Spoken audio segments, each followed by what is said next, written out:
अध्याय नंबर 4 अनुसंधान समस्या की परिभाषा तथा पहचान। प्रश्न है, अनुसंधान समस्या की परिभाषा तथा पहचान बताते हुए अनुसंधान समस्या चयन की प्रक्रिया पर प्रकाश डालिए। उत्तर है, अनुसंधान समस्या की परिभाषा। राइटर है कार्ल लिंगन के आधार पर समस्या एक ऐसा प्रश्नवाचक कथन या वाक्य है जिसमें यह पूछा जाता है कि दो या दो से अधिक चरों में किस प्रकार का संबंध है। राइटर है माइक गुइगन के अनुसार एक समाधान योग्य समस्या वह है जिसमें प्रश्न किया गया होता है जिसका व्यक्ति की सामान्य क्षमताओं के द्वारा उत्तर प्राप्त किया जा सकता है। हेडिंग है समस्या की उत्पत्ति या पहचान। राइटर माइक गुइगन के अनुसार 1969 में समस्या की अभिव्यक्ति के मुख्यतः 3 निम्नलिखित कारण है। नंबर 1, हेडिंग ज्ञान में अपूर्णता। ज्ञान में अपूर्णता के कारण भी समस्या की अभिव्यक्ति होती है या समस्या उत्पन्न होती है जब किसी घटना के संबंध में हमारा ज्ञान भंडार अपर्याप्त होता है अथवा किसी घटना के संबंध में तर्क युक्त जानकारी नहीं होती है। तब ऐसे में अनुसंधान समस्या की अभिव्यक्ति होती है। उदाहरण के लिए, जब किसी अनुसंधान को यह न ज्ञात हो कि मनोविज्ञान की अनेक अध्ययन विधियों में से कौन सी विधि श्रेष्ठ है अथवा बाल अपराध अव्यक्तित्व से किस प्रकार संबंधित है। नंबर 2, हेडिंग विरोधी परिणाम। समस्या तब भी उत्पन्न होती है जब अलग अलग अनुसंधानों से विरोधी परिणाम प्राप्त होते हैं। उदाहरण के लिए, यदि एक अध्ययन से यह ज्ञात हो कि प्रतिक्रिया काल पर लिंग भेद महत्वपूर्ण ढंग से प्रभावित करते हैं, दूसरे अध्ययन से यह ज्ञात हो कि प्रतिक्रिया काल पर लिंग भेदों का कोई प्रभाव नहीं पड़ता है, तब विरोधी परिणामों के कारण समस्या की अभिव्यक्ति होती है। नंबर 3, हेडिंग किसी तथ्य की व्याख्या। जब कोई अनुसंधानकर्ता एक नवीन तथ्य को खोज लेता है लेकिन वह नवीन तथ्य की जानकारी की एक पूर्व स्थापित सिद्धांत से संबंधित नहीं कर पाता है। दूसरे शब्दों में, अनुसंधानकर्ता जब खोजे गए नवीन तथ्य की पूर्व व्याख्या स्थापित सिद्धांत के आधार पर नहीं कर पाता है तब भी समस्या की अभिव्यक्ति होती है। समस्या अभिव्यक्ति के संबंध में माइक गुइगन के उपरोक्त विचार केवल प्रयोगात्मक अनुसंधान से संबंधित समस्याओं के लिए अधिक सही है। हेडिंग है प्रक्रिया। नंबर 1, हेडिंग समस्या का चयन। कोई भी अनुसंधानकर्ता जब वैज्ञानिक विधि से अध्ययन करना चाहता है तो अध्ययन में सबसे पहले उसे यह निश्चय करना होता है कि किसी समस्या का अध्ययन करें। समस्या को परिभाषित करते हुए कहा जा सकता है कि समाधान के लिए प्रस्तावित प्रश्न ही समस्या है। वैज्ञानिक विधि से अध्ययन करते समय उसे वही समस्या चुननी होती है जिसमें कार्य कारण संबंध के अध्ययन की बात हो। समस्या चुनते समय वह यह भी ध्यान रखता है कि समस्या का अध्ययन वैज्ञानिक विधि से हो सकता है या नहीं। वह उस समस्या का चयन नहीं करता है जिसका अध्ययन वैज्ञानिक विधि से नहीं हो सकती है। बहुधा वह समस्या का चुनाव समस्या से संबंधित साहित्य का अध्ययन करता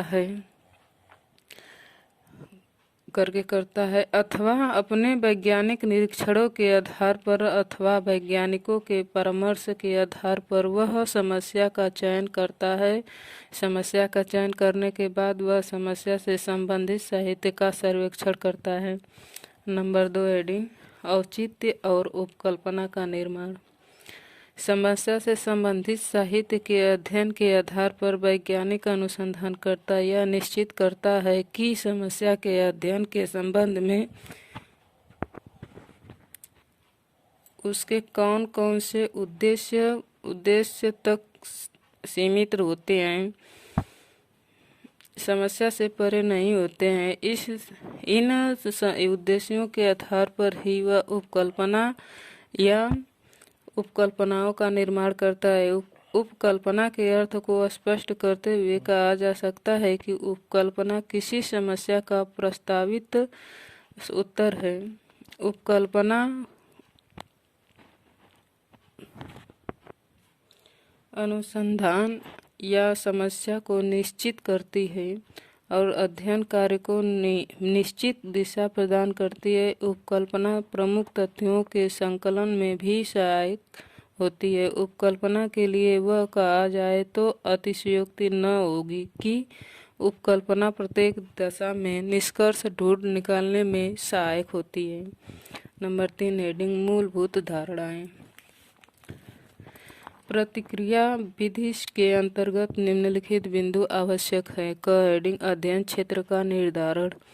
अध्ययन समस्या से संबंधित उपकल्पना या उपकल्पनाएं बना लेने के बाद अध्ययनकर्ता यह निश्चित करता है कि उसे किन लोगों का या किन लोगों पर अध्ययन करना है। अध्ययन क्षेत्र निश्चित हो जाने के बाद वह अपने अध्ययन क्षेत्र के लोगों पर ही अध्ययन करता है, अन्य अध्ययन क्षेत्रों का अध्ययन नहीं करता है। उदाहरण के लिए, यदि कोई अध्ययनकर्ता छात्रों में अपराध से संबंधित समस्या का अध्ययन करना चाहता है तो वह इस पद के अंतर्गत यह निश्चित करेगा कि किस शहर के किस विद्यालय या महाविद्यालय के और किस कक्षा में पढ़ने वाले छात्रों पर अध्ययन करना चाहता है। यदि वह यह निश्चय कर लेता है कि महाविद्यालय में स्नातक स्तर के विद्यार्थियों में अपराध समस्या का अध्ययन करना है तो उसका अध्ययन क्षेत्र महाविद्यालय और स्नातक स्तर तक ही सीमित रह जाता है। हेडिंग प्रतिदर्श और प्रतिचयन। बहुधा सामाजिक विज्ञानों में अध्ययन क्षेत्र बड़ा होता है। बड़े अध्ययन क्षेत्र की सभी इकाइयों जिनकी संख्या आदि हजारों और लाखों में है तो वैज्ञानिक विधि में सबका अध्ययन संभव नहीं होता है। इस अवस्था में वह अपने अध्ययन क्षेत्र से एक छोटा प्रतिदर्श चुनकर अपनी समस्या का अध्ययन करता है। प्रतिदर्श चुनने की अनेक विधियां हैं। समस्या के प्रकृति के अनुसार इन विधियों में से किसी एक विधि के आधार पर प्रतिदर्श चुना जाता है। प्रतिदर्श चुनने की प्रक्रिया को प्रतिचयन कहते हैं। ग हेडिंग अध्ययन यंत्रों और सामग्री का चुनाव। वैज्ञानिक अध्ययन विधि से अध्ययन करते समय कई बार वैज्ञानिक अध्ययनकर्ता कुछ यंत्र और उपकरणों की सहायता से अपना अध्ययन करता है। समस्या की प्रकृति और आवश्यकता अनुसार वह अध्ययन यंत्रों और सामग्री का चयन करता है। आधुनिक युग में कुछ समाज विज्ञानों के विभिन्न प्रत्ययों और चरों के मापन के लिए अनेक उपकरण, परीक्षण और सामग्री उपलब्ध है। हेडिंग वैज्ञानिक योजना और निरीक्षण। अध्ययन क्षेत्र का निर्धारण हो जाने के बाद और समस्या में निहित और प्रत्ययों और चरों के संबंध में उपकरण सामग्री का चुनाव कर लेने के बाद वैज्ञानिक अनुसंधानकर्ता अपने अध्ययन से संबंध में विज्ञान के नियमों के आधार पर वैज्ञानिक योजना बनाता है। वह अपनी अध्ययन समस्या के संबंध में जो भी वैज्ञानिक योजना बनाता है उस योजना के अनुसार ही वह अपनी योजना का अध्ययन और निरीक्षण करता है। अध्ययन और निरीक्षण के आधार पर वह अपनी समस्या के संबंध में आंकड़ों का एकत्र करता है या तथ्यों का संग्रह करता है। हेडिंग है तथ्यों का एकत्रीकरण। तथ्यों का एकत्रीकरण वैज्ञानिक विधि का एक महत्वपूर्ण पद है। तथ्यों का एकत्रीकरण जितना ही शुद्ध ढंग से होता है और तथ्यों का एकत्रीकरण जितना ही मात्रात्मक होता है, अध्ययन परिणाम उतने ही वैज्ञानिक प्राप्त होते हैं। तथ्यों का एकत्रीकरण करते समय अध्ययनकर्ता यह प्रयास करता है कि तथ्यों के एकत्रीकरण पर उसके पक्षपातों का प्रभाव न पड़े। वैज्ञानिक अध्ययनकर्ता से यह अपेक्षा की जाती है कि यह तथ्यों का एकत्रीकरण व अवलोकन उसी रूप में करेगा जिस रूप में वह वास्तव में विद्यमान है। यहाँ उसे अपनी व्यक्तिगत विचारधाराओं, अभिवृत्तियों, विश्वासों और संवेगों को छोड़ना पड़ता है, जिससे कि तथ्यों का एकत्रीकरण शुद्ध रूप में वस्तुनिष्ठ ढंग से हो सके। नंबर 4 रीडिंग परिणाम। परिणामों के अंतर्गत वह वस्तुनिष्ठ ढंग से प्राप्त वैज्ञानिक आंकड़ों का वर्गीकरण करता है, विश्लेषण करता है और सांख्यिकी विधियों की सहायता से अपनी उपकल्पनाओं की जांच कर समस्या के संबंध में वैज्ञानिक परिणाम प्राप्त करता है।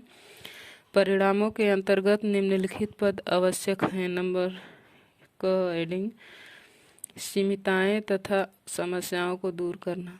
समस्या के संबंध में आंकड़ों का संग्रह कर लेने के बाद अनुसंधानकर्ता आंकड़ों को सांख्यिकी विधियां के आधार पर विभिन्न वर्गों में वर्गीकृत करता है। एक प्रकृति के आंकड़े एक वर्ग में, दूसरी प्रकृति के आंकड़े दूसरे वर्ग में रखता है। वर्गीकरण के द्वारा वह आंकड़ों को सामूहिक आंकड़ों का रूप देता है। सामूहिक आंकड़े बनाने के बाद आंकड़ों का सांख्यिकी विश्लेषण करता है और सांख्यिकी विश्लेषण के आधार पर वह समस्या के संबंध में बनाई उपकल्पनाओं की जांच करता है। हेडिंग परिणाम। सामूहिक आंकड़ों का सांख्यिकी विश्लेषण वैज्ञानिक अनुसंधानकर्ता इस प्रकार करता है कि सांख्यिकी विश्लेषण के आधार पर अपनी उपकल्पनाओं या उपकल्पनाओं की जांच कर सके। वैज्ञानिक विधि के इस चरण में वैज्ञानिक अनुसंधानकर्ता पूरा प्रयास करता है कि उपकल्पनाओं की जांच गुणात्मक विश्लेषण के आधार पर न होकर मात्रात्मक विश्लेषण के आधार पर हो। उपकल्पना या उपकल्पनाओं की जांच से इस पद के अंतर्गत जो भी निष्कर्ष प्राप्त होते हैं वह निष्कर्ष ही वैज्ञानिक विधि के अध्ययन से प्राप्त परिणाम होते हैं। 5वां हेडिंग व्याख्या और सामान्यीकरण। आंकड़ों के सांख्यिकी और उपकल्पनाओं की जांच के आधार पर वैज्ञानिक अनुसंधानकर्ता को जो भी परिणाम प्राप्त होते हैं वह उन परिणामों की तुलना अन्य वैज्ञानिकों द्वारा प्राप्त अध्ययन परिणामों से करता है। इस तुलना में वह यह जानने का प्रयास करता है कि उसके परिणामों और अन्य वैज्ञानिकों के परिणामों में समानता है या अंतर। यदि समानता है तो समानता के क्या कारण है और यदि अंतर है तो अंतर में क्या कारण है। इस प्रकार से वह अपने अध्ययन परिणामों की व्याख्या करता है। व्याख्या के पश्चात हाल में वह अपने परिणामों का सामान्यीकरण करता है। सामान्यीकरण में वह यह जानने का प्रयास करता है कि उसके अध्ययन से प्राप्त परिणाम क्या उस समूह विशेष तक ही सही है अथवा अध्ययन परिणाम संपूर्ण समाज या जनसंख्या के लिए भी सही है।